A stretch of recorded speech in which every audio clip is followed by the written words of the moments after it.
Hello, everybody, and welcome to the Creative Insider podcast number 51. Today we have another remarkable guest, the Turkish archistar Alper Derinbogaz. Alper is a real pioneer in the architecture and a crucial figure within the Turkish architectural community. After completing his studies at the Istanbul Technical University, he won a full scholarship at the UCLA, the University of California in Los Angeles. Among his teachers, there were many big names, among others, Professor Frank Gehry. So amazing. After his American experience, where he studied and taught at the UCLA and he has worked in different American practices, Alper decides to go back to Istanbul, where he founded his own architectural studio, the Salon Architects Derinbogaz. And he brought a completely new fresh wave within the Turkish architecture. Since the foundation of the Salon in 2010, they won so many awards, multiple awards, such as the Young Architect Award, the Award for Innovative Architecture, and in 2019, Alper was listed in the Europe 40 Under 40 Top Architects.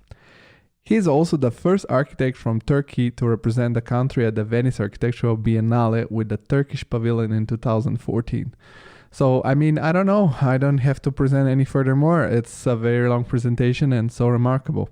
But before we start with the conversation with Alper, I want to thank you one more time for constantly growing the interest in our podcast and remind you that you can support us for free by simply going on the creativeinsider.com, where you can listen to all the episodes, where you can subscribe to the monthly newsletter. You can follow our social media channels, which are Instagram at TCI Podcast and LinkedIn page, The Creative Insider. I want to remind you, if you do that, we'll have a bigger presence and we'll be able to reach more and more remarkable guests as Alper. And if you really, really enjoy what we do and you want to help us making our product and our production always better, now you can find a link below to our Patreon page, where you can give us a small financial contribution. It starts with $5, but you can pick up a sum that's less or more, depending on what you can, which will help us to further buy new, better gear, to have the support of better online platforms, to record better interviews, so that the product you're listening will be better. Yeah. So check the link below, follow our social media, and what can I say? Just enjoy the conversation with Alper Derinbogaz.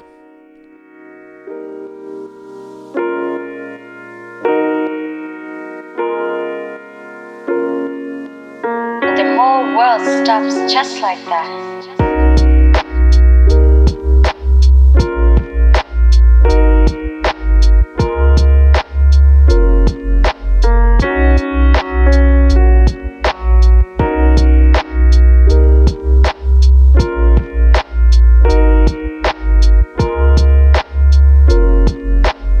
The whole world stops just like that.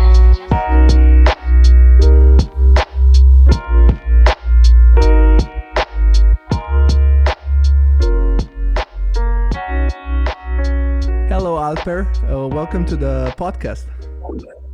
Hi, Georgi. Thanks for inviting.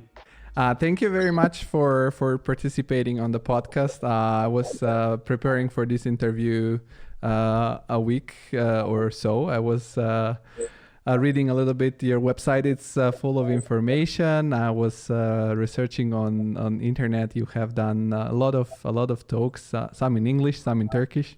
I couldn't enjoy the Turkish one, so I figure out you're a little you're an archistar. So it's so cool to have you on the podcast. Thank you for accepting the invitation.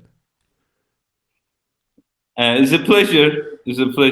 I'm glad to have a chance to talk with you. So you can introduce yourself shortly. You don't need enough. You don't need so much of introduction because you have done so much. But you can introduce yourself briefly.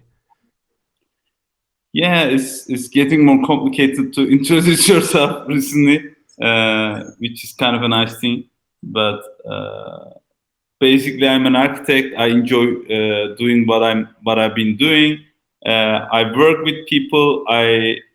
Architecture is a complex world, so it is more about teams and people that you work together. So we work in groups. I have a group of 15 people, about 15 people here in Turkey, in Istanbul, and plus in Berlin recently. So I've been practicing. I'm the founder of the firm, and we have been practicing since 2012, 2011. Let's say I started in Istanbul. Previously, I studied in UCLA in California, in Los Angeles, together with Tom Main, Frank Gehry, Greg Lee, and all these California guys. I was obviously a student of them. By the time before that, I was in Istanbul, and things. I had this interest for architecture, so things evolved quickly. We enjoy what we are doing, so things move fastly, I think, or you don't notice time passing. Yeah, things are very, very dynamic, and but I want to start from the beginning because if we go through the internet and you look information about you, people will find everything possible. As we were saying also in the chat, that it's difficult to have a unique name nowadays because you can find all of the people that are called the same. So I'm curious, was there a moment in your life when you were a teenager or a kid, or maybe your parents, what made you want to be an architect, a designer, a creative? Was there a moment or something that triggered that? Yes, good question. I think you always start with this question, right?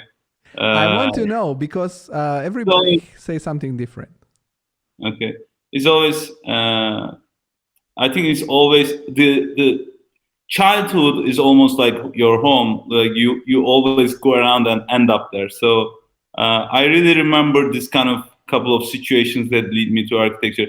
I think it's not one situation because architecture is not about a single thing, and I think it is the beauty of it. So I'm remembering that I was taking art classes, and I was going to an artist studio, and I was very much interested in art. And on the side, our education was extremely scientific, and I was also kind of enjoying that part. So it's like between being a nerd and kind of involved in art, it was a strange combination. And one day I met this person, an architect lady, super nice, lovely lady. She was doing architecture in a company. She didn't have an office or something, but she has the most deliberate description of architecture. I think she said architecture is between art and science. It's not exactly art or it's not exactly science, but it is kind of both. They meet in the middle way. So I think that made my choice in that point. And like I was enrolled in the architecture school, and things evolved very quickly. I studied in a very liberating school, so I could kind of build my own map. After that, that would be my most descriptive moment, I guess. This talk with the lady. And how old were you when this lady told you this? Like around 16, I guess, 15 or 16. It's not like, I started drawing at 5 years old. I was 5 years old and I was building Legos and stuff. Yes, that, but, about architecture, I didn't know. I didn't have much interest by the time. And but are you from Istanbul or you're from another city and then you just settled there? I'm from the capital, Ankara, but I lived most of my life in Istanbul. So I moved. I spent most of my time here. And no one of your family was an architect already, or you didn't have an architectural background? No, my family is full of educators in different levels, from from professors to teachers to managers, and everything is about education. So it was very education oriented family.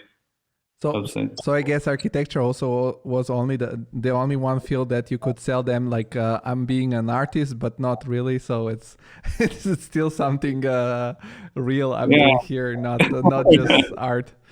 No, that's really cool. Yeah, I mean, we kind of had this conversation like with my father. I said, I told him, original classical Turkish father would say. I was thinking that I'm talking to Turkish classical father, and I told him like I want to do art, but I will do architecture later on because you might want it better. And he was like, "Do whatever you want, like do art. Then you don't have to change and stuff." Then I remember this moment that I had to really think about what really I want to do, because when there's nothing blocking you, you have to do your own best choice. Yeah, that's the thing. And once you have figured out that this is your thing and what you love to do and what you would love to do, how did you start approaching it? And you first accessed the Istanbul Technical University, right? Yeah. What was required to get into that university? I mean, we have these exams which require a lot of studying. It's actually a very scientific study. I mean, if you look at it, there's nothing related to like art background in this kind of study. So it's completely scientific enrollment or test, let's say, that you have to take. So it was very science-based studying for the time, which was interesting because then, but then in the school it is more different. So it was not extremely diversified studying. It was more like mathematics oriented, science oriented, like physics and all that. So. But that was just the access, or the whole course of studies then was also very scientific? Because, for example, when I accessed the University of Rome, I came from a school of arts, but with the direction of architecture, and I thought, okay, now I'm finally going to to really study only the things I like. And then there was so much physics, statics, mathematics aside of the design. So were you surprised from what you got once you were inside the university, or what was your? I think our earlier education is so much about that. We didn't have almost any of those in the school time. We had courses, but it was a lot of creative engagement in different levels. We had studios, and it would take most of your time. We would have these physics and all this structural design courses, but those things seemed very easy by the time, because I don't know if I can do those things now, but I can do those tests as easy as those times now. But earlier that, I mean, you study hard to get into the schools. So it's one of the top schools. It's the top school actually. So we didn't have much more difficult courses, mathematics or this kind of thing during the school time. It was more about professional education kind of thing. And how was your student life? How did you enjoy it? Were you somebody that was 24/7 in the university, or how was the relationship with the other students? I mean, you must been a very good student, because afterwards then you managed to get a scholarship for the UCLA. So I'm curious, how did you approach it, the whole thing? And I don't know, man. It's been a very long time, like the school time. But yeah, I mean, I haven't been talking about school for a very long time. But school, I would say, was a very liberated school. So we would be extremely free about what we do, or maybe we thought we were free, but then we were specified. We were specifically directed on certain things, maybe. But I was lucky to study with very visionary people. I was lucky to be a couple of very visionary teachers, let's say.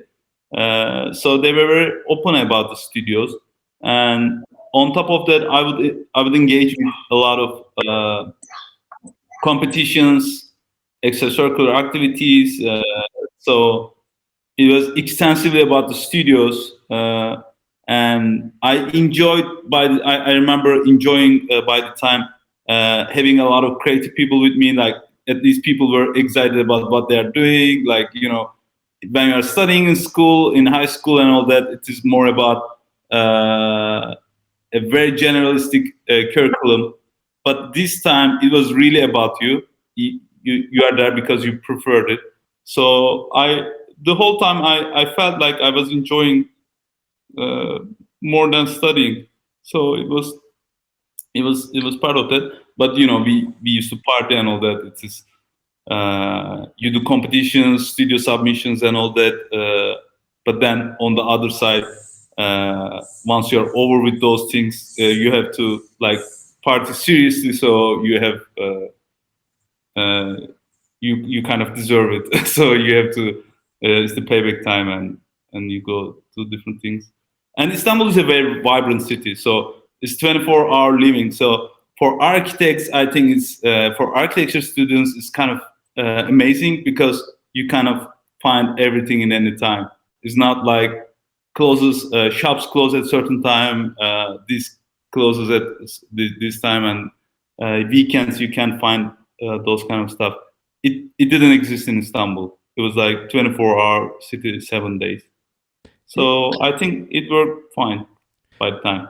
yeah, I've been to Istanbul, and I have to say that was the most impressive city so far that I've been, because for me personally, it was very interesting because it's kind of Oriental city, but also Western city, and they were like the most friendly people that I've met there, and I think really also really great merchants. There was nothing that they couldn't sell us, so it was really cool to visit Istanbul and experience it.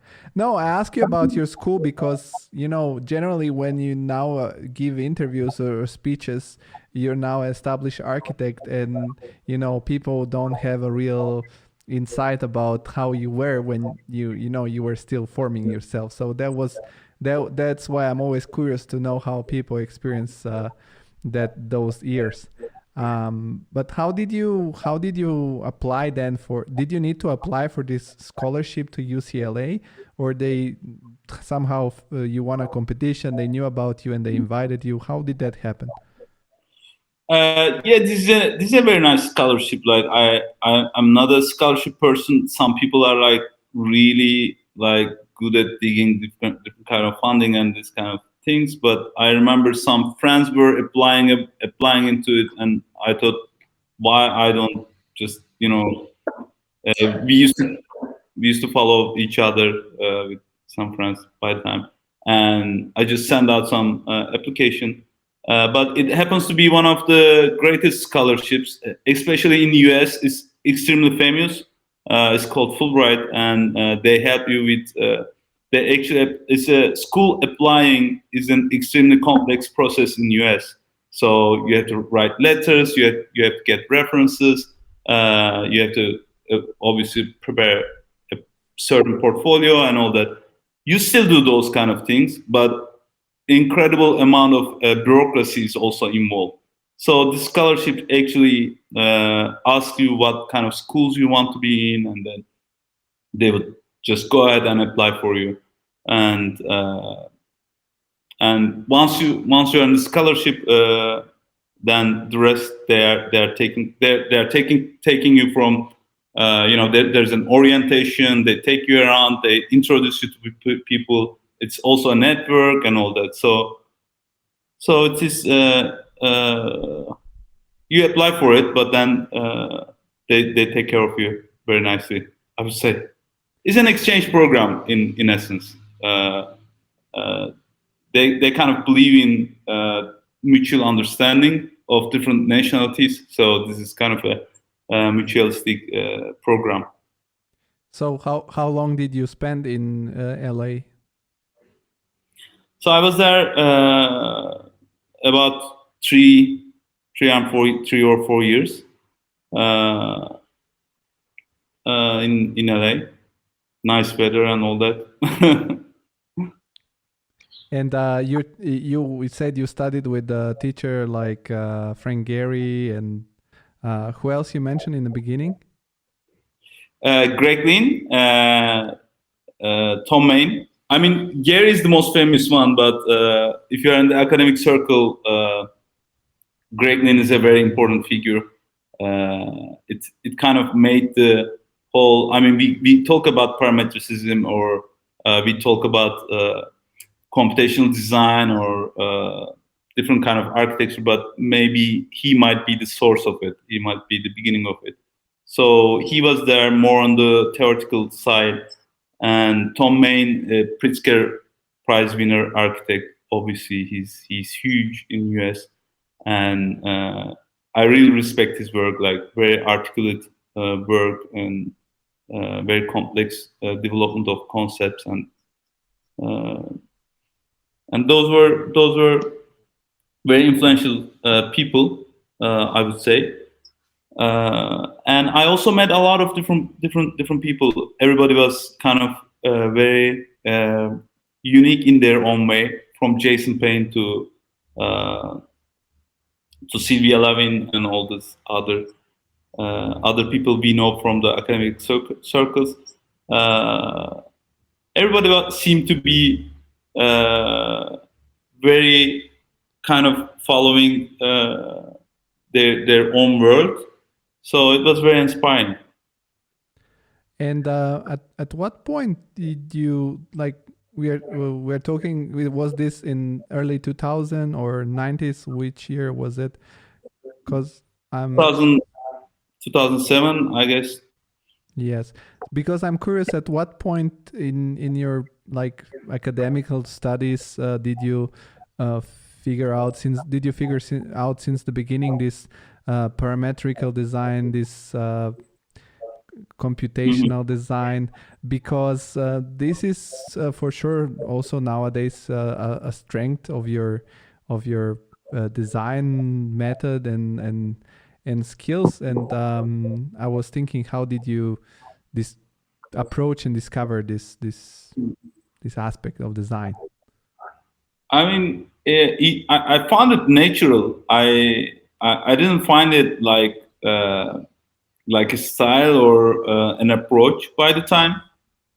I mean, the school, when I was in school, it was like everybody was obviously on it.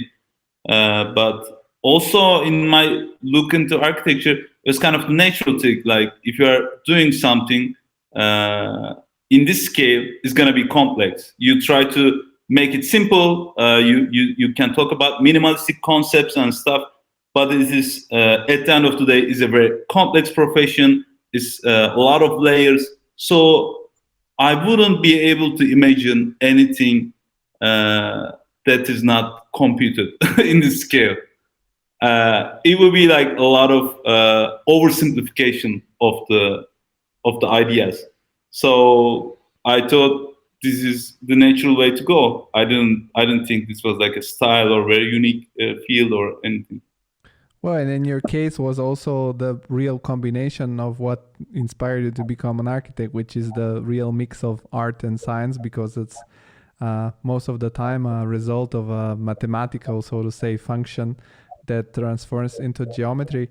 And I was thinking today, want to ask you, because I was thinking that, this kind of parametric architecture is very appreciated everywhere, but especially, in my opinion, in the countries which are more eastern, like the new, for example, Dubai and Turkey, and I see a lot of projects. Is it also something to do with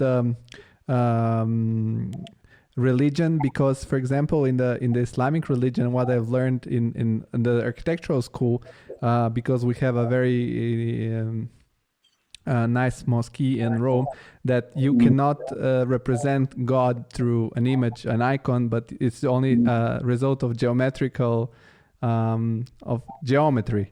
So is it also this a cultural influence that it's so appreciated in that part of the world, or is it my opinion wrong or my impression? I don't know. I don't know, Georgi. I would say people hate parametric design in the region. Yeah. In Turkey, for example, it's not that popular. It's not that popular, but yes, this kind of is the result, because I think these countries have a less settled way of architectural business development. So architects can be free, but architects can have much more freedom. I mean, you will also see colas. You obviously talking about Zaha, but you can think all these famous architects like Jean Nouvel and Jean Nouvel in Abu Dhabi, SOM in Burj Khalifa, the super tall tower. If you look at those, they're all extremely too much. too much about everything. Like sometimes it's parametric, sometimes it's like the tallest, sometimes it's extremely expressive, because the filters are not as layered as Europe or Western countries, where they have the tradition of buying architectural services. Then architects go experiment and come up with extremely different ideas. Also, if you look at China, I mean, it's maybe they would be the lead in this kind of expressive architecture you possibly are talking about. It's also the same thing. Like, this is a new generation making of architecture. They obviously didn't have a lot of progress for a certain time. Then they opened up and they started buying a lot of architecture services in the same time. So it was kind of there was kind of less filtered environment, and I think it ends up. I mean, in every architect's heart, I think there's some kind of experimentation and love for the differentiation and search for the uniqueness. So when there the chances emerge, they will go out. Yeah, and I think also that in Europe and in Central Europe mostly, nowadays also the clients are more, mostly they're developer and they're very educated about the building process. So they don't want to risk their money with something unknown because of just, as you said, for the expression, for the spectacular architecture. So they just more go with something more traditional, because, for example, Germany, in my opinion, it's very conservative in the design. Like, there is not so much crazy things. And even here in Frankfurt, I don't know if you know, like Björk Ingels, which is used to do kind of a crazy architecture. He did a square tower that just shakes a little bit in the middle and then goes straight. So it's a very traditional. But back to your path. When you moved to the US, did you have any cultural shock in the lifestyle on the personal level, on the architectural level? Like, was it a big change for you to move there, the culture, the way you were living there? It was not a shock. at all. EASA, European Architecture Student Association. Yes, EASA, yes, have you heard of it? yes, yes. It's like a huge party made out of architecture students coming around all around the world. So it sounds it sounds like Europe based, but there are a lot of people coming from all around the world, from Latin America, from US, and all that. And also cultures were mixed a lot in this workshop series. So you actually build things. But sleeping conditions are usually terrible, so people don't sleep. They rather, do all sorts of things. So it's like a long time going tradition, and it happens in summer. So we had this kind of cultural exchanges for a very long time, and I think it was very easy to kind of follow and settle into the environment. But maybe they are surprised. I mean, I was kind of laid back with the situation. What happens when you are studying in outside is that you get together with a lot of other international people. You also talk. You also obviously connect with Americans and locals and all that. But then there's a very nice environment between the international people, and I think that kind of helped it in the way. And I think nobody going to US has a culture shock really, because we always have seen it in the movies. Like especially in LA, when you start walking in the streets, I was living in West Hollywood. And I moved to Venice, and the school was in Westwood. And but in the beginning of my stay there, I was like, I kind of know this place from somewhere. And then you actually see things in the movies, so it's very familiar. You don't have this kind of condition. Yeah, and I guess that as it's very international, people are kind of open minded, especially in a city like LA.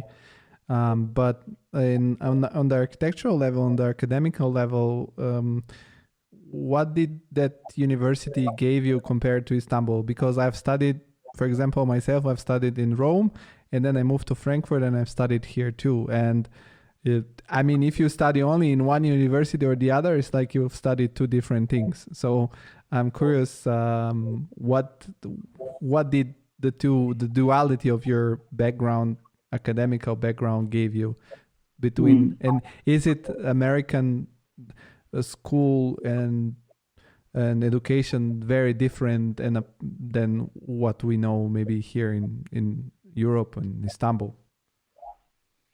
I mean, it is. I think the beautiful thing about the schools is that they kind of attract an international crowd. So it's almost like a joke. Like 5 Chinese people, I don't know, like 3 Italian people, 1 French, 1 every country is represented. So it's like a United Nations kind of thing in the school. So there are really a lot of different perspectives carried into the school. So it's very diverse. But what I found interesting is that people were especially in the master's degree, they were all worked in certain companies before, and they already had some experience, which is nice, I think. So they brought a lot of professional experience into the class, into the course, into the school, let's say. Also, people brought a lot of excitement. I mean, when we are talking about the schools, like everybody's curious. So, like how was Frank Gehry in school, and how was Tom Main? He was what kind of teacher he is, and all that.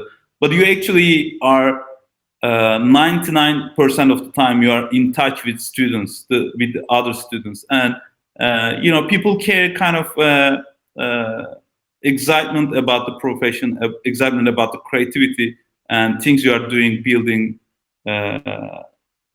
and it kind of influences you the most, rather than, like a school had a very specific kind of doing things, and like there was a very specific curriculum. Okay, I mean, there are interesting things, they influence you, but the main people there.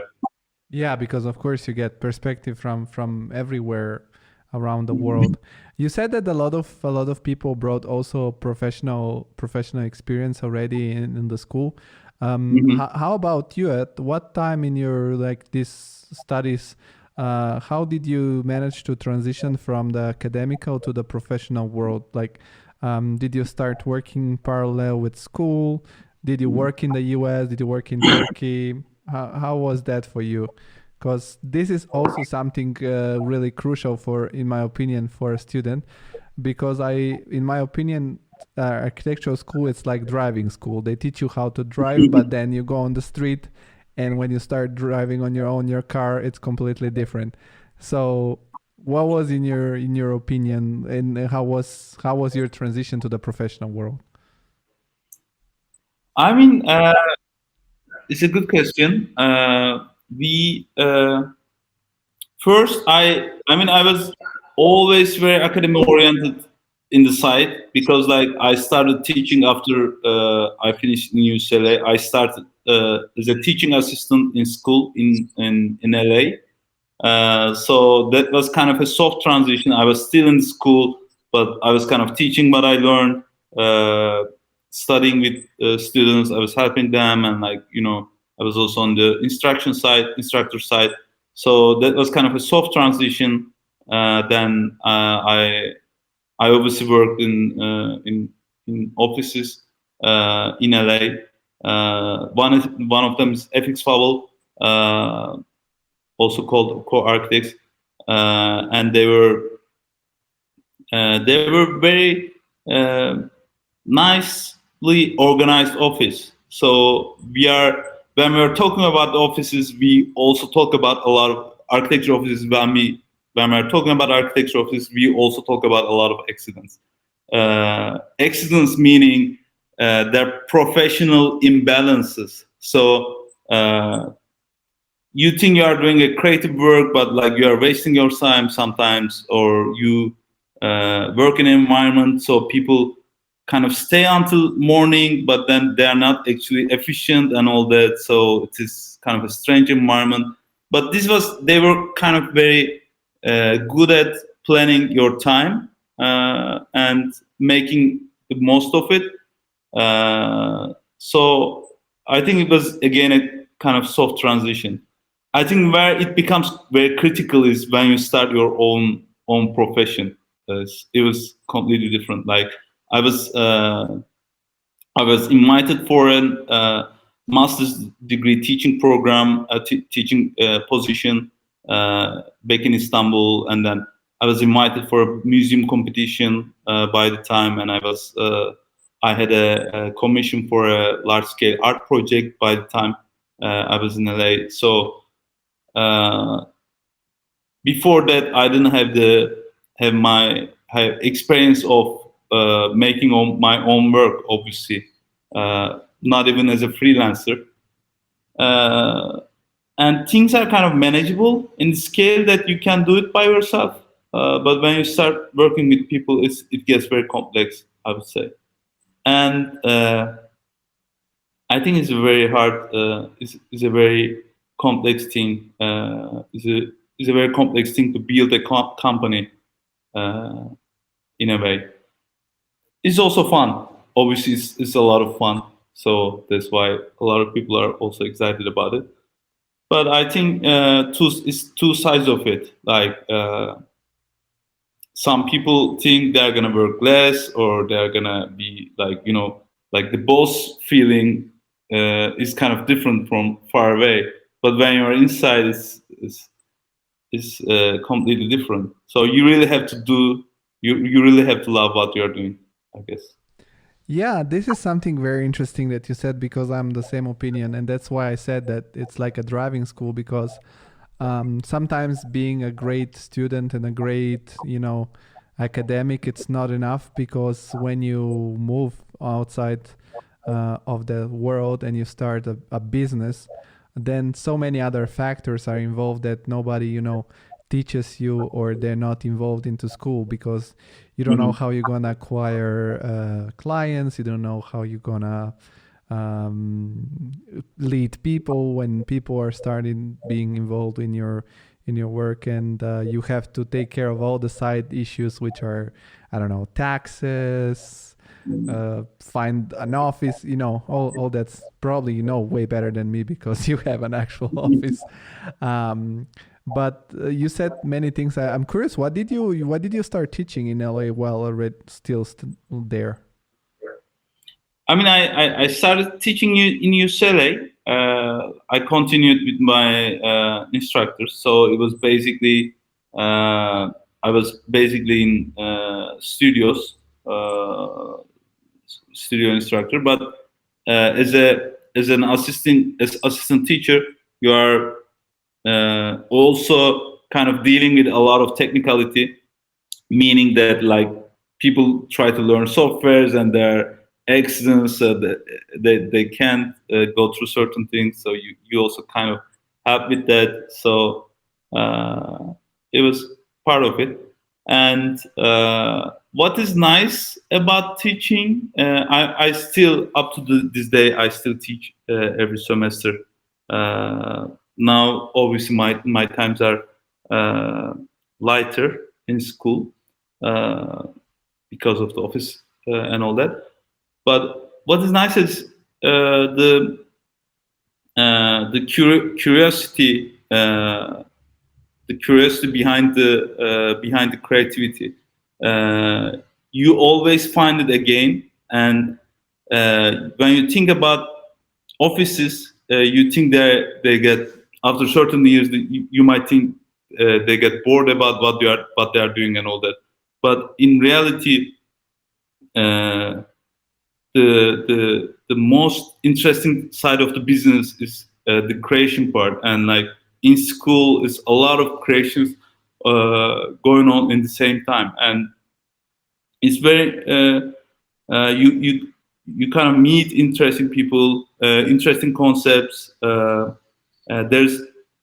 There's a lot of curiosity for that, so it's this kind of feeling environment, like you share this this environment. So there's a lot of crazy people together, so it's a very nice feeling. So you kind of remember what you are doing in the profession. So you kind of stay very naive in a positive way in your profession if you keep this educational dimension in your practice. Otherwise, you try to make it into business, but the architecture is maybe the least profitable business in the world. So you will struggle a lot, and then you will maybe not like it and all that. So I think academy plays a very important role in our practice, and also it's a nice thing to share what you know. I always thought everybody knows everything, obviously, and then there's no meaning in talking about those things. But then you discover you kind of have a different perspective, as everybody has, and it's great to share it. Yes, I agree, and that's why that's, for example, the reason I'm doing this podcast, because I want to, it's easy to make try to teach other people, but I want to, not teach, but talk with people like you and all the other people that participate on a podcast, to talk with them and hear this different perspective and give some, in a very colloquial way, the experience of others, because usually the information you get, it's always very, set up, and I try to look into all around the person that it's behind the idea, the company, the everything. And I was thinking, I guess it's something also very helpful teaching students, because it's sort of, isn't it like also a little bit like a fresh blood for your creativeness also? Because every semester you teach, you have, I don't know, 20, 30 students that come with their ideas, and maybe their ideas are green, but they need a little bit of, a little bit of tweaks to get the right point. And then through all this idea that you see, also you in your work have more creativity, more ideas comes up quicker. Is that correct?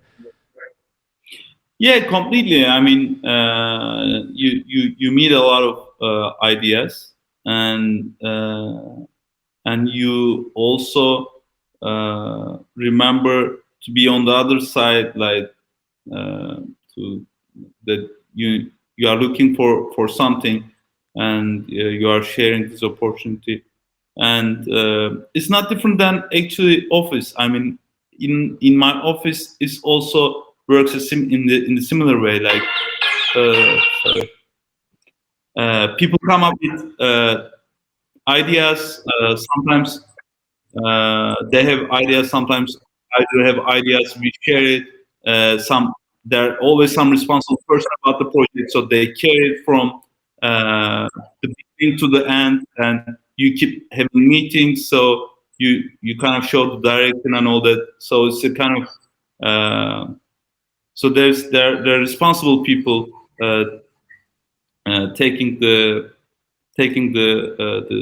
ideas to the different level, and maybe the world should work like that. I was thinking, world should work like an architecture studio. Like we usually force things into other people. Sometimes they don't like doing those kind of things, and or sometimes their ideas, their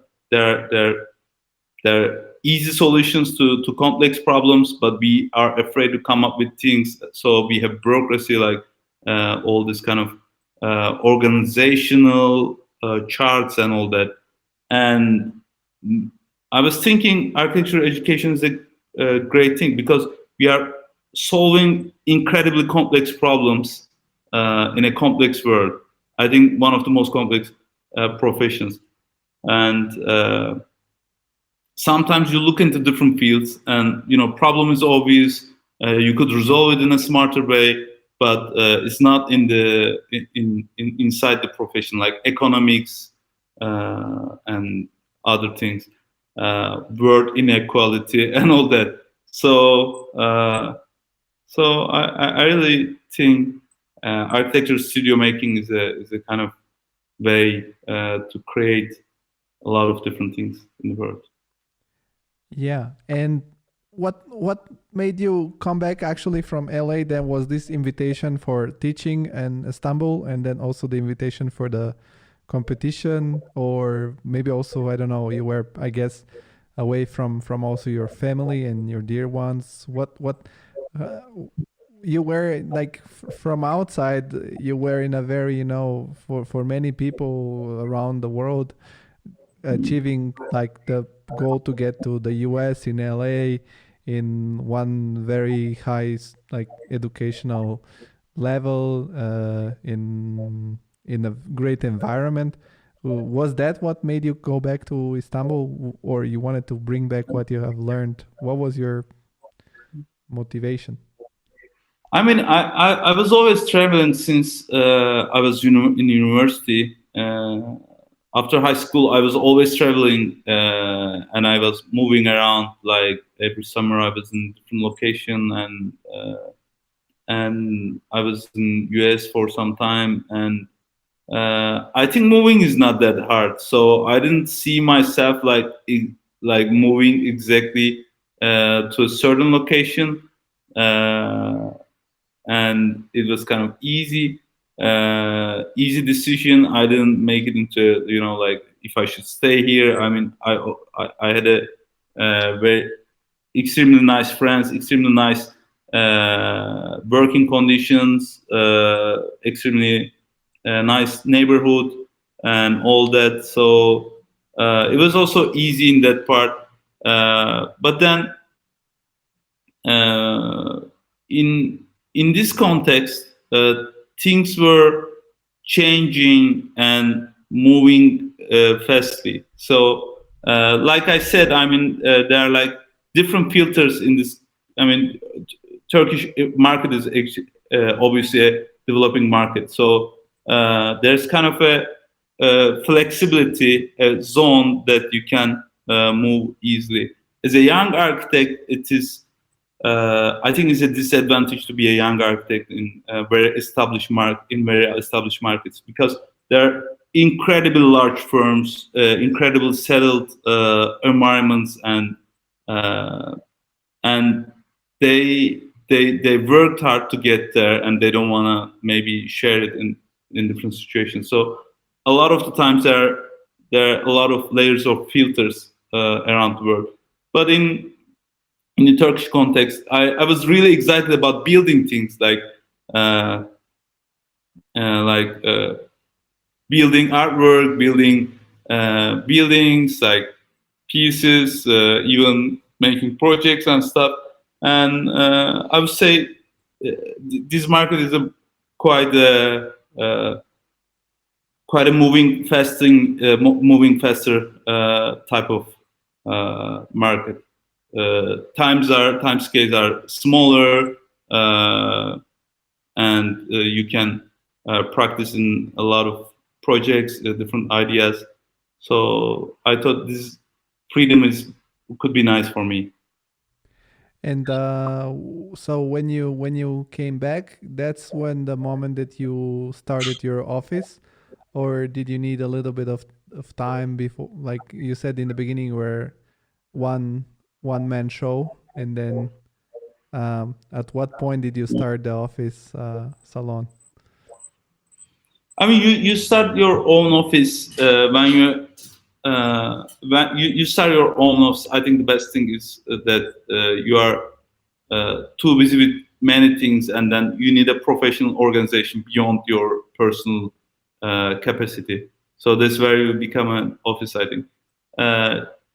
I mean, I've been into a lot of situations, but I think all the architects, all the professions has gone through those things.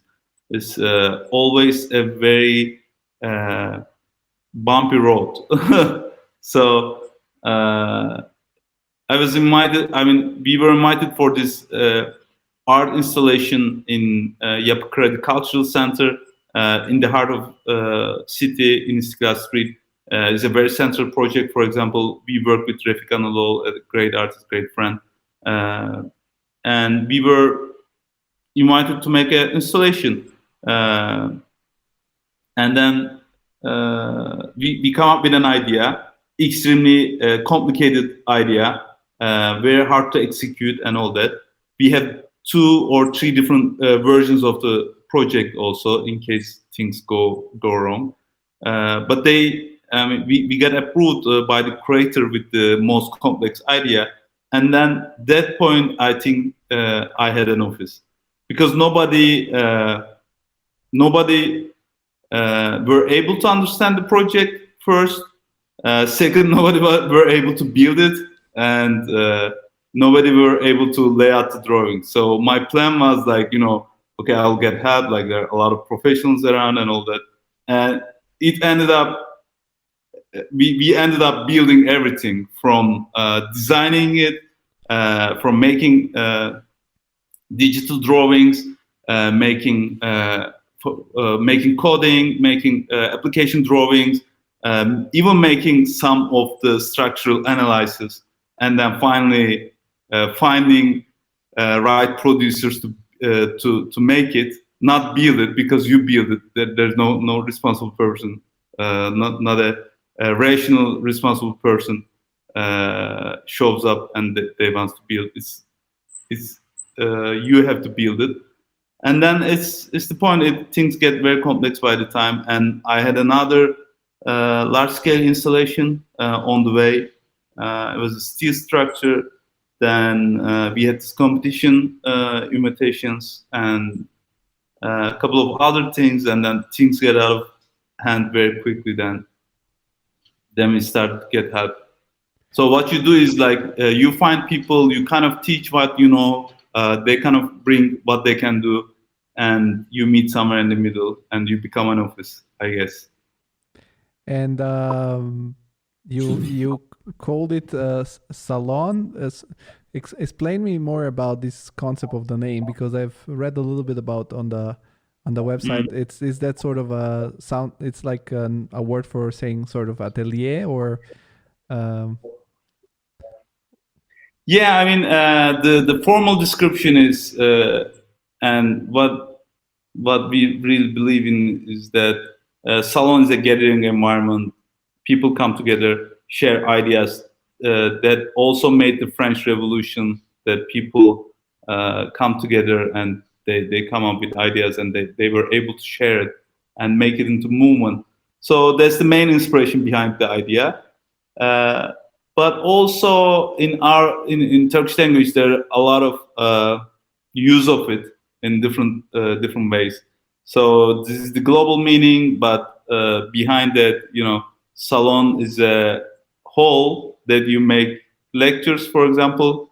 Salon is your also living room where you invite your guests, and it's kind of the public place of the house, and that's what happens to be my office by the time also.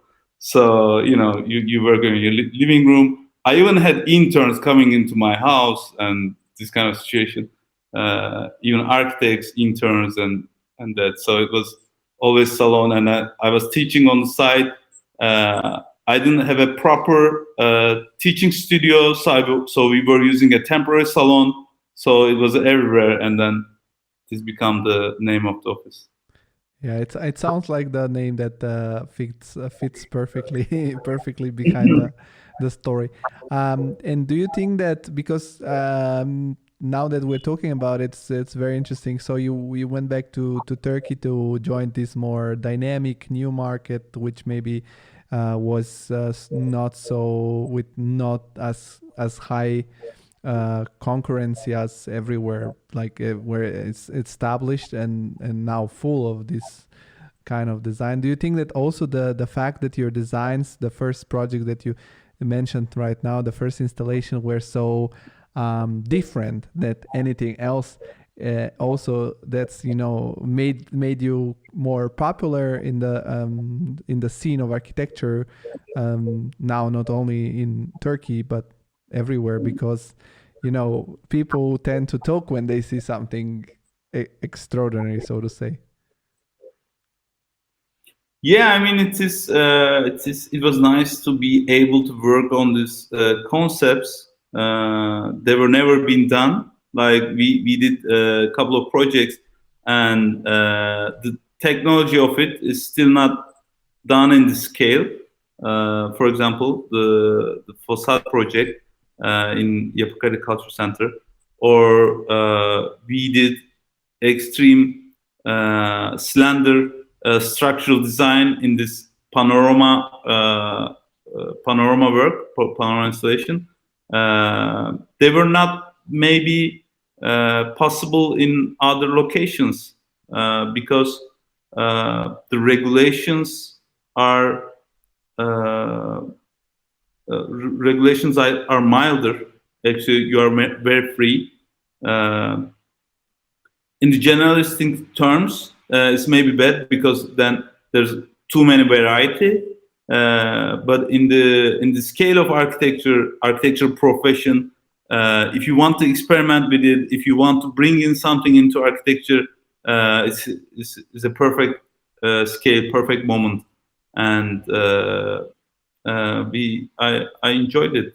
I enjoyed every minute of it, and we are still kind of known for extraordinary things we do. Like the client hires us for a technology office. We start with a concept, and then COVID situation happened, so we make it into an open office, and they are like they kind of know that we are gonna come up with completely different things at certain points, and they kind of enjoy it. So maybe it's not for everyone, but if there are people looking for this kind of things, then since we were able to kind of execute ourselves in a couple of smaller scales, now in the larger scale, people know if they work, exactly know if they want to work with us or not.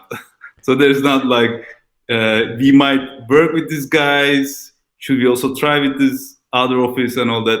It's like they either work with us, they enjoy it very much, or they won't even show up around us. I'm curious, how were your project perceived by the architectural community in Turkey? Because, for example, in Italy, when I was studying, they just completed the Bosco Verticale, the tower in Milan with the trees. I don't know, like with all this vertical tower with the trees. And I remember, I was at the university, and generally I was super excited when I see something like that, or see something that was not the regular architecture that you see around the city all the time. And I remember one professor said something like, yeah, this tower is nothing special, it's just a tower with a balcony and vases. And I thought that's like so stupid, because it's not true. It's like, if you show at it, it's a tower with balcony and vases, but it's how you put together the balcony and vases that makes it different. So I was curious, like, because of your so much different way of building things, how were you perceived? Was there some, pushback? They say, "Oh, this guy's crazy. He's doing this stuff." That's. I mean, like I said, architecture is a very extremely young profession in Turkey, like in the modern terms. I mean, of course, there's mimars now. There's all amazing architects, like from Italians to Germans, Fossati, Bruno Latour, and all these amazing guys practiced in, even Corbusier, practiced in Istanbul. But in the modern terms, like there are established offices, professional architects. You go there, you commission them. This is a very new setup. A couple of generations at max.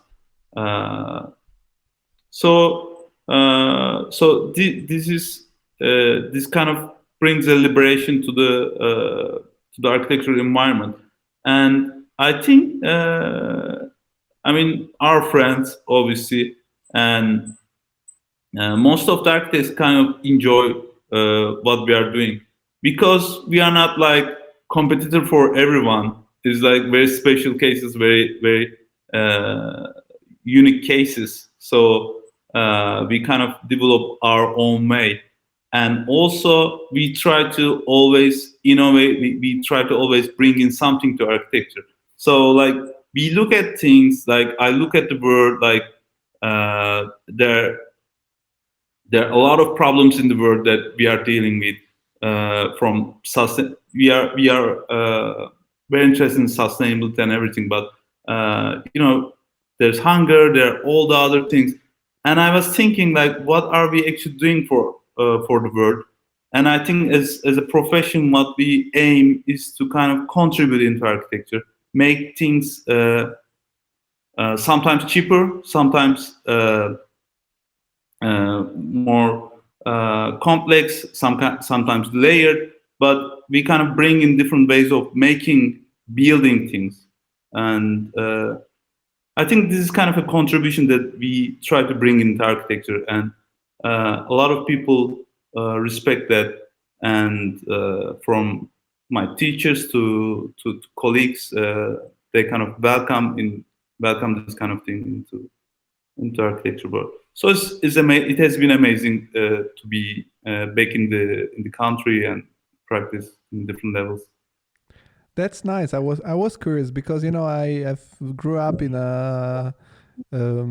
Bulgaria first, and then Italy, where the culture is more like the opposite. Like generally, people think that if somebody of your own nation or tribe or whatever you want to say it succeed and everybody are happy in those two countries, it works kind of the opposite sometimes. So it's nice to hear that there was a positive response to your work, and I'm very very curious. Georgi, I think whatever you do in the world, there are gonna be like 90% of people are gonna dislike what you are doing, and 10% is gonna like what you are doing, or let's say 50-50 at max. But I think it's about the emotions, or true belief in your work that you evoke in this even 5% or 1% of people. Then they will really fight for your what you are doing, and then it changes things, I think. Yeah, that's I think true, because for example, I remember one building, so to say, that was very criticized back in the days was the Eiffel Tower, and a lot of others were fighting to get it unbuilt because it was a temporary construction, so to say.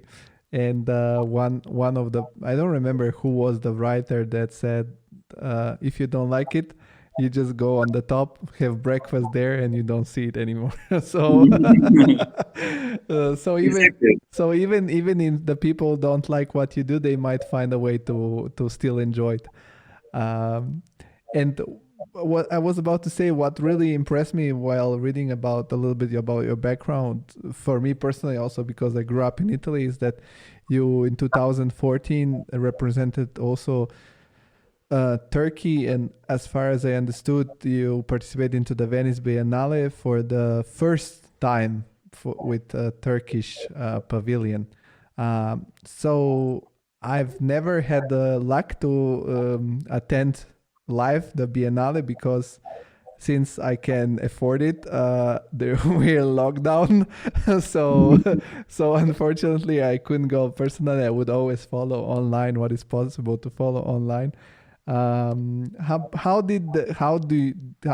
does that happen? Like, how did you manage to do that? Were you the one that initiated the whole thing, or how does that work? The process the process is I think different every year. Nowadays is a competition. I think it became an invited competition for a while, and then it was open competition. Uh, it was national, and then it was international. So it kind of evolves. I think that's the beauty of this kind of biennales or exhibitions. You see them happening the first time, and then they grow into different things, which is nice. So Turkish pavilion is gaining a lot of experience, but our attendance had became. I mean, I was working together with certain instructors by the time about certain topics, and people knew about it. And uh, I was invited by Tabanlıoğlu, which is the creator by the time, and Pelin Derviş, uh, who is the co-creator of the pavilion, let's say, by the time. And they were gathering group of people, so they were going through some certain selections, and that's how I ended up exhibiting as a part of the exhibition. And but that was the first time that Turkey was represented. So, did the Turkish government or state did they apply for having a pavilion for the first time there, or We have this nice organization called İKSV, Istanbul Culture and Art Organization, let's say. This is a non-profit organization, and they kind of raise money for certain events. So they do the Art Biennale, also they do the Jazz Festival, Cinema Festival, and a lot of festivals throughout the year in the city. And then there was the Venice Biennale situation. Availability came up because all the countries have their pavilions already, and the Biennale organization extended into new chapters. They renovate, restore certain parts, so their new portions are available. And then they obviously came together at some point. I don't exactly know the story, and then it became Turkey been regularly attending since then. And so you did the pavilion, and then you represented projects, I guess, of yours, and then also other Turkish architects. So you. We were the only architect by the time. I mean, there were other architects, but there were photographer, architect. There was a photographer that had an architecture profession. There was a multimedia artist involved. There was another two photographers involved in the process, and it was kind of about the scales. So more in the city scale, looking at it perspective, trying to understand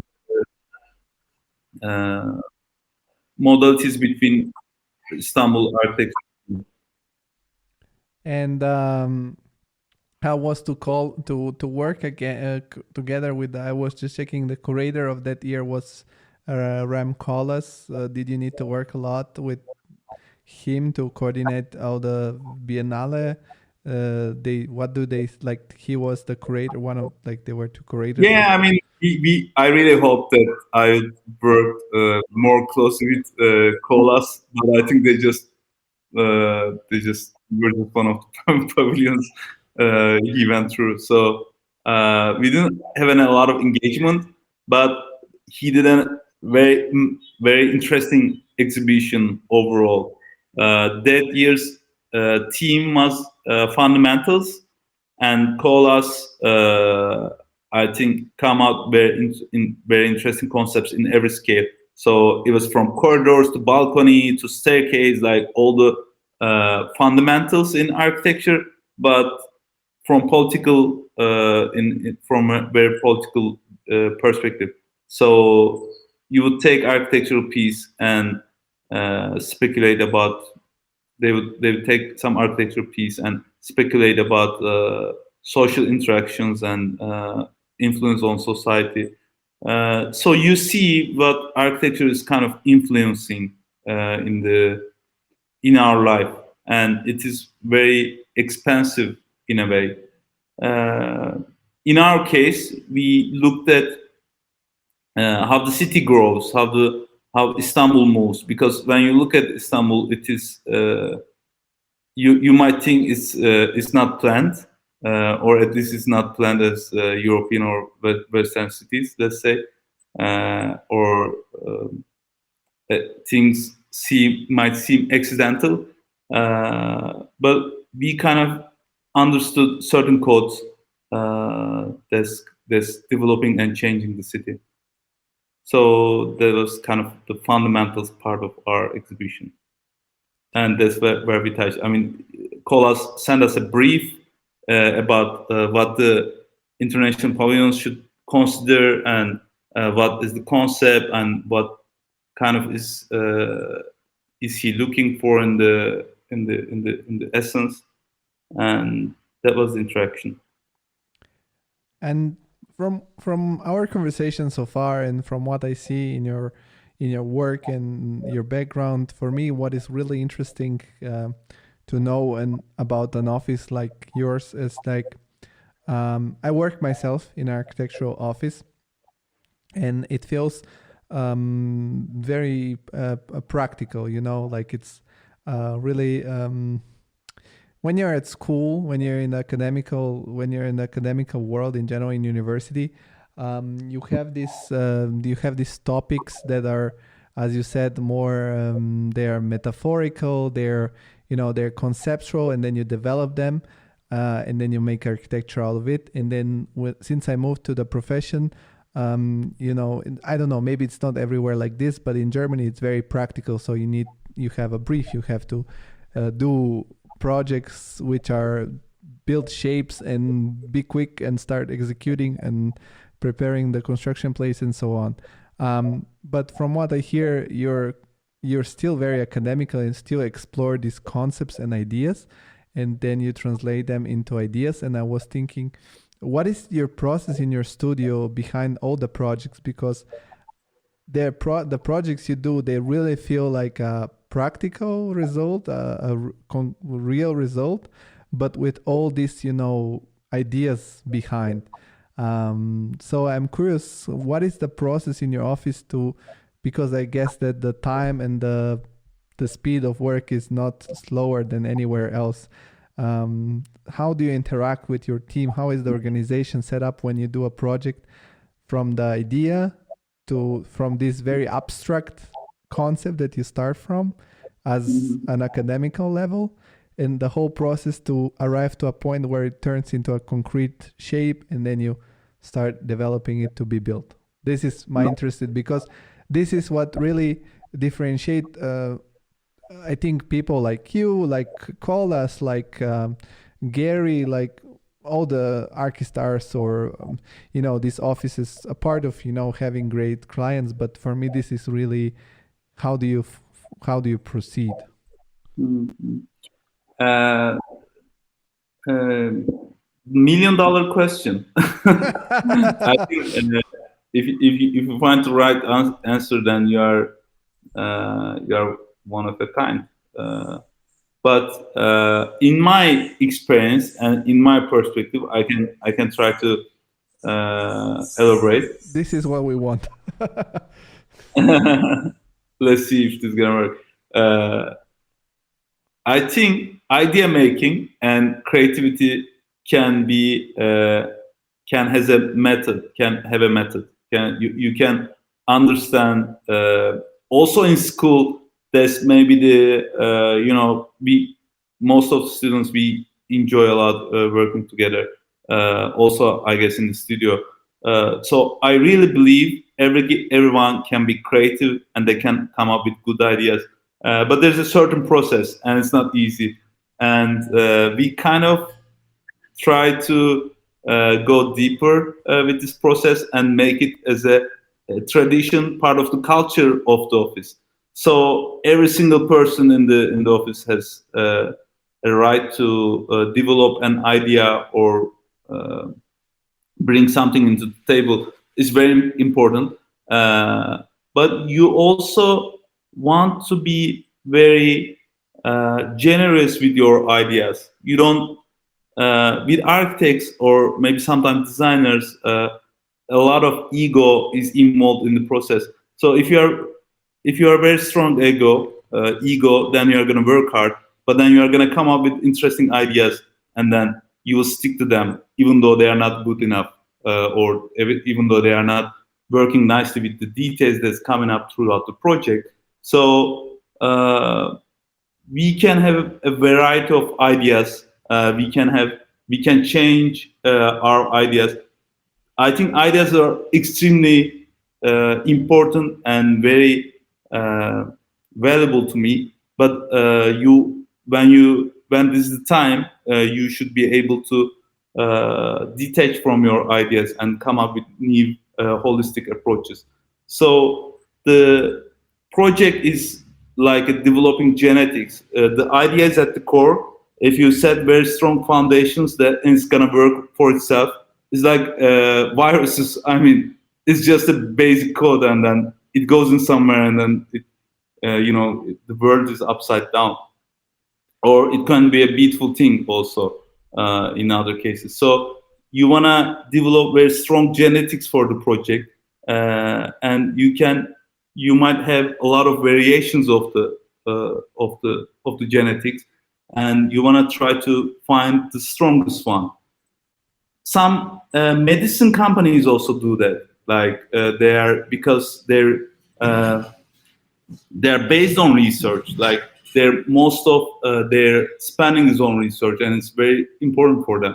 So they do innovation tournaments. So they have a variety of new products and medicines, and they test it. So I think variety is a very important part of the process. Also, you can change things. Flexibility or idea flexibility is an important thing in the process. Maybe this is the key in our profession, I can say. Yeah, that's what I think too, and I've talked about this idea of not being too strong with your opinions into the design process. What is the process on the really practical way? You because you said everybody in the team it has the allowance to create generates ideas, but of course you said 15 people is the team now in Istanbul, which is not it's not it's not big, not the biggest teams. It's still manageable, sounds manageable. Do you have like small teams of maybe people which are more focused on the executive part? Do you have a team which is the idea team? And how do you organize who does what, and what is really the process? I guess you start with a lot of sketching, then translate into software. Yeah, I think about the scale of an architecture firm, our priority is not to be like a large scale office, because in architecture offices you invest a lot of time in management.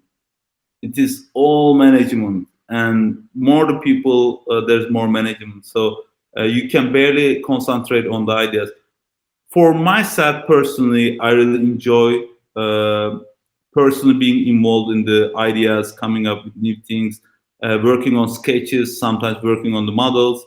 Me personally, so I think it's very important that you can touch that. So the larger the office, our office has been has had larger at certain point, but the larger the amount of people, there's I think less interactivity. Maybe in the upcoming years when everything is stronger and settled and things get boring, then being larger is maybe interesting. But in the process, in a practical way, I also sketch. I mean, we seem to be a very computer oriented company, but originally we sketch. We do mock-ups, physical mock-ups. These are very important. And we usually try to compress this time because it gives a lot of energy to the creativity. Because you might think very hard in certain things, you can refine things and all that in the beginning of the project. But then you're going to waste a lot of time because things might change during the project as the details emerge, as you deep dive into the things. So we try to compress this time. I think maybe in our market we have the shortest design time available for you. So it's maybe shorter compared to a lot of different locations.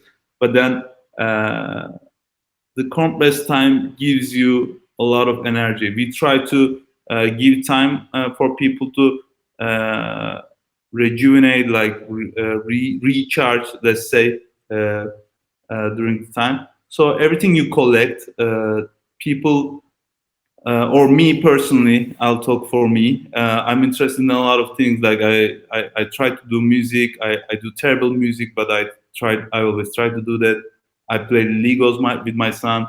I go paint and all that. So collection of these things always live with you. And when there's a problem, the important thing is to understand the problem. When you understand the problem, you have set of solutions already wired in your head. So you will come up with nicest ideas possible by the time. There's no way you can force it. You can force it, but it's not going to go much. So ideas are like sparks, but then we go through a lot of details, and we try to be crude in the beginning, but very detailed at the end. So when we are going through structural engineering discussion, mechanical engineers, sustainability consultants, regulation consultants, I don't know, like facade consultants and all that, then we try to be very specific and very detailed. So there's always innovation in every scale, up to the point where you decide the panelization of the facade, for example. It might seem like a detail, but you can always come up with innovation and come up with good design ideas. and find the nice things. So we don't try to spend all our energy in the beginning, but we throughout the whole process we try to be awake with the ideas. So we don't have this kind of all right, these guys design the concept. Obviously, there are certain people that's much better with modeling, designing, coming up with new ideas and all that. But we don't separate it. Like even even application drawing people can start a project, or they can be involved in the concept part. And this, I think, why people are in the profession. We have like research team, we have editorial people, we have business. We don't have it now. We don't have it anymore. We don't have the business development part. I mean, it organically develops, I would say. But different type of architects. So everybody is able to design and begin with the project and try to carry it to the later stages. After that is technicality. I mean, you work with consultants. You get nowadays it's very it's like a Lego bricks. You can collaborate with a lot of different people. So when you need something, for example, we get visualization from outsource. We get facade engineering from outsource. We get sustainability from different people. We work with amazing people. Like we work with Transsolar in Germany, Werkraum in Vienna for structural design, New Technique in London. All amazing people. Creators from Italy, Luca Molinari. We work with obviously also a lot of local engineers, but we try to bring in right professionals into the process. So it's part of the creation, it's part of the design also, bringing right people into the project. Then when the project is spread around enough, then you have to go collect things and bring pieces together. That's kind of the last part. And you still have to have energy to bring pieces together in a nice way. So basically, the organization of your work is exactly as the organization of your project. You're like this solid core that generates the idea and spreads it through these outsourced teams, and then bring it back together, and then there is the end result. So it's kind of symbiotic, like the way you do the project and the way you organize your office. And I've heard many times that, as you said, when you bring up a big team, just for the simple sheer amount of people that are involved, there are more problems, and then you turn on to be a manager, not anymore creative and an architect. And I'm curious, like, what kind of research you do in the beginning for every project? Do you because, for example, recently I've talked to the founder of Anagram Architecture and Urbanism, a small studio in Rotterdam. She's Marina Kunavi, and she explained that she collaborates also a lot with a lot of other offices, and do in the beginning of every project a booklet with all the ideas, just condensed. What kind of research? What is your initial research about the project? Is it very theoretical from some also books of ideas, or is it very visual with images? I think it's combination of both. We try to avoid images. We collect materials. We try to collect materials, sometimes images of materials, obviously, but a lot of times materials in reality. We try to collect a lot of technical information, like there are things you see and the important things about what you don't see. So we are always aiming for what you don't see, and on the magazines and websites and this kind of stuff. So we try to go around and collect the less popular data. Could be similar projects.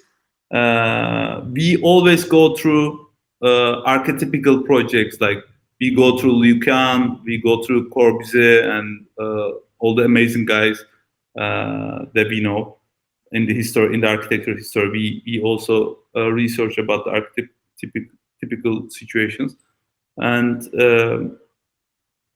then there's you inside the project. Like there's a definition for directors. Like every director shoots himself, his story.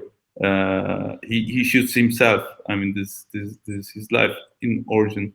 Talking about the movies or books, the writer, and this is kind of me in a way. Like the movies I've seen, the books I enjoyed, like the theories I remember. This kind of revives in the project, and then we also kind of bring it in the project, and this becomes your research, and then it is like your guidebook throughout the whole thing. We kind of have a book. We don't print it for sustainable issues and practicality maybe, but we also have like a dense information in the beginning. It's very nice. I mean, it's a continuous school. You are learning with every project. We were working on this electric car production building, so we had to go through every electric car and the future of electric cars. So we now know about how the cities are gonna change, how we are gonna park our cars, and how my car is gonna be working when I'm in the office and gonna drop off people and this kind of thing. So it carries you from one place to another also. Yes. And then I'm gonna now I understood how it's the soft skill part of your office salon, and now I'm gonna make a question as I were somebody that's applying to or wish to apply for your office. What kind of softwares do I need to know to be able to work with you guys in salon? Like what do you use?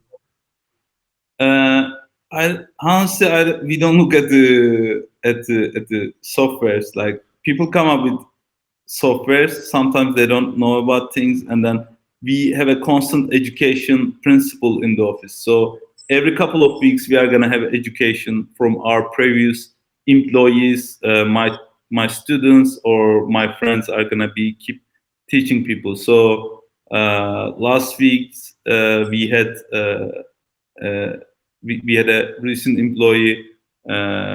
He started his own business and all that, and he's teaching for Grasshopper. There's another guy coming up for rendering skills. There's another guy coming up for coding. There's another teammate that's teaching Houdini and Revit. So it is a continuous teaching. And when you are in the office, once you have people around you, and they're all nice people, so they're gonna help you figure out the things.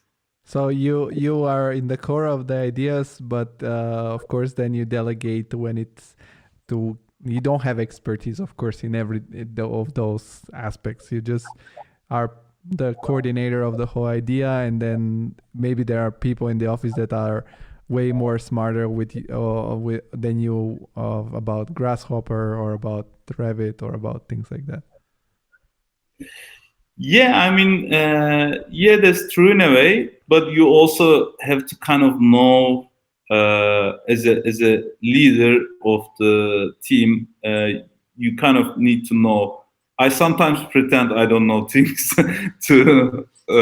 so it gives enough responsibility for people or enough curiosity for people to learn things, which is part of, which is very important. I mean, if I'm the only person that knows things, it was like that for a while. It was very boring and very depressing. But what? So your strong points is parametric design with Rhino and Grasshopper and coding. You personally, I'm asking you why. What was the? Because I'm very curious. Like if these studios start with, for example, you were the guy who were very strong into this and then built up, or you also started kind of knowing, then all together you grow together. We didn't have the grasshopper by the time when I was in school. It was or not. It was not functioning properly. I don't remember. So we had codes. We had a lot of codes. We had codes working on Maya. We had codes working on Max. We had codes working on Rhino, and I was very good at finding codes and manipulating them and make them work for my ideas and what I was looking for. So I think that's what. And I was kind of a partially lazy student in terms of producing drawings. So I was really into kind of automated systems, like how I might generate all these forms, and it's gonna automate the drawing, and I'll get a beautiful drawing at the end, but I don't have to go and draw everything every time. So I think this also takes you to the other extremes. Yeah. This is a way of thinking. I was reading this book. It's called Super Thinking, and that was about automatization. It takes a lot of effort in the beginning to set up the automatization, but once you're a master into this coding procedure, you save so much time to produce every time all the drawings, especially if you're designing something particularly complex.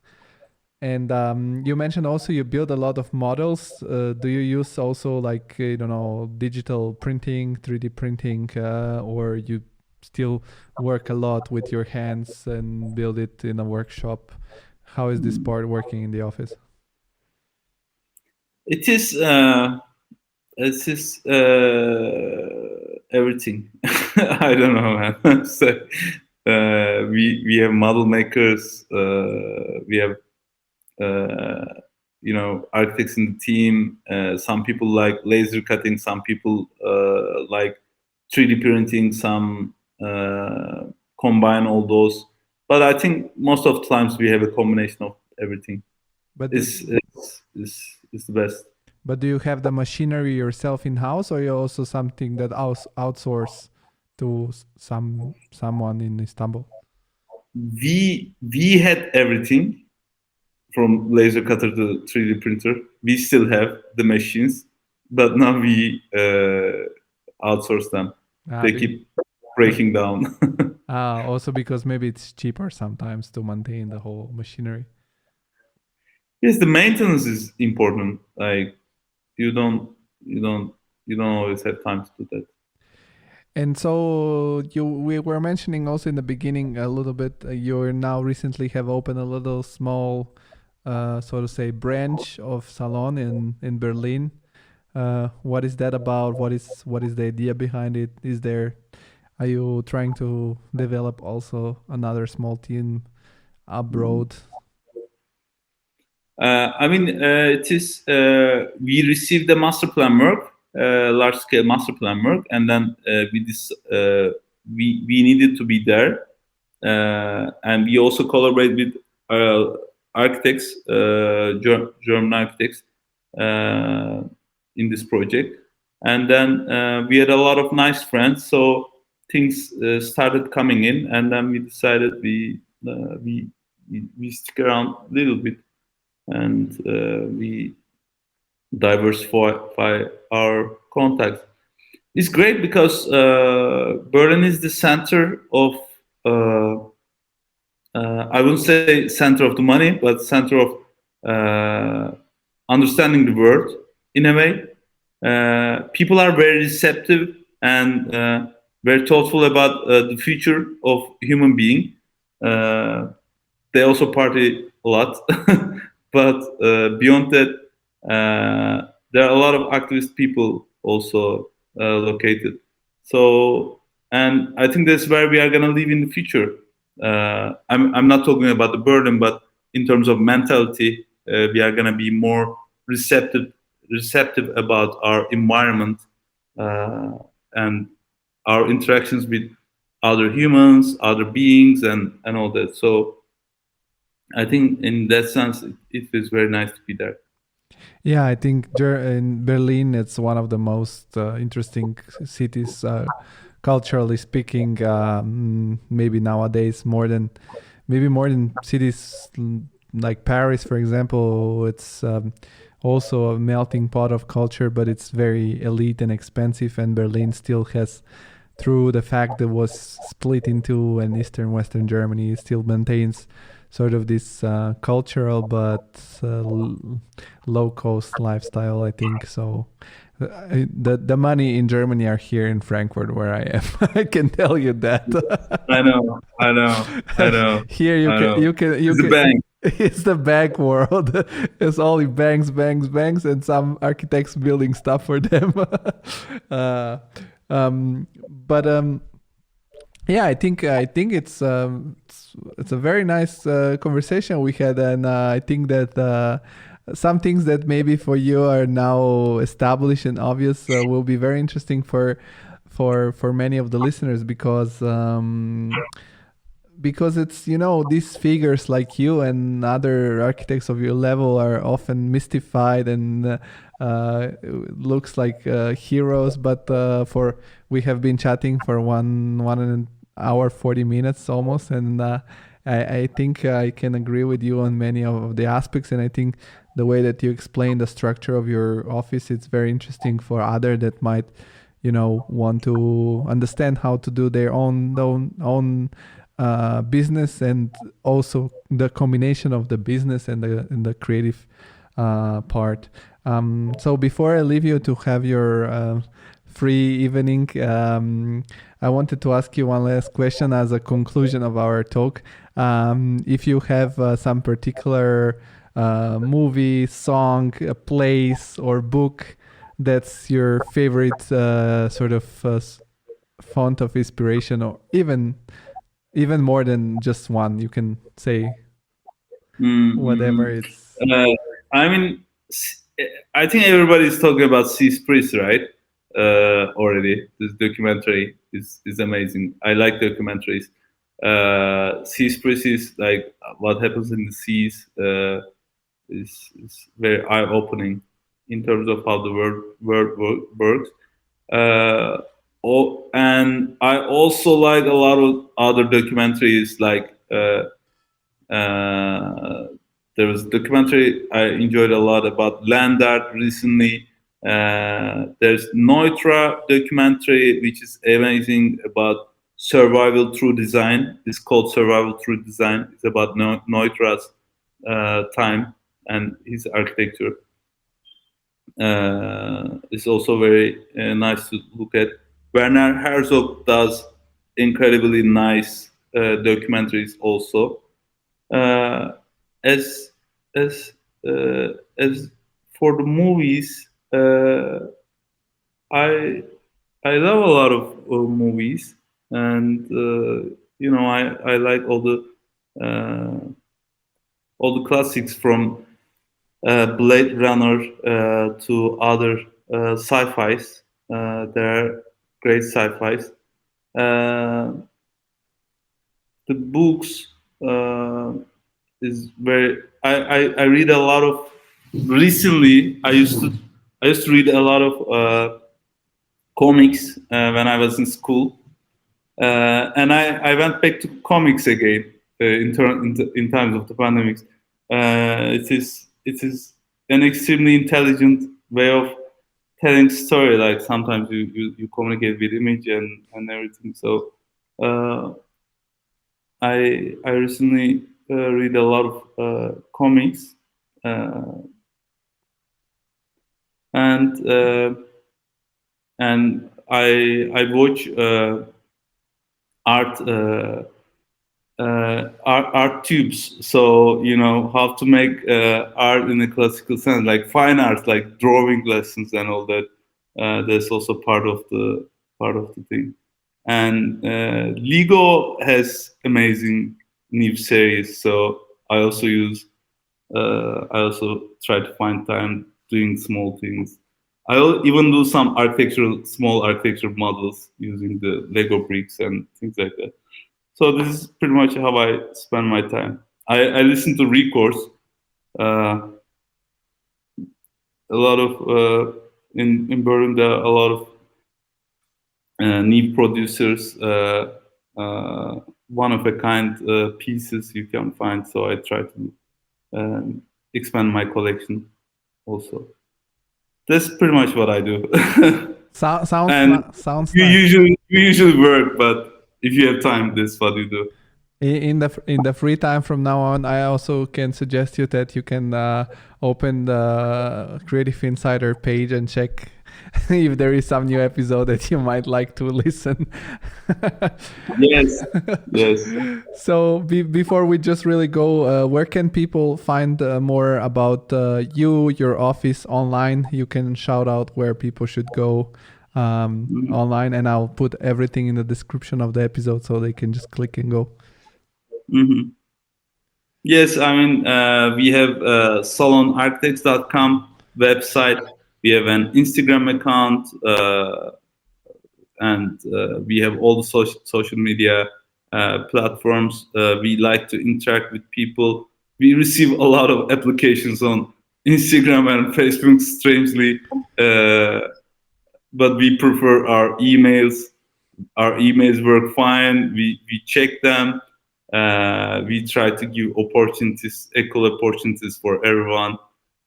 So don't afraid to contact us for any questions you might have, anything we might have actually.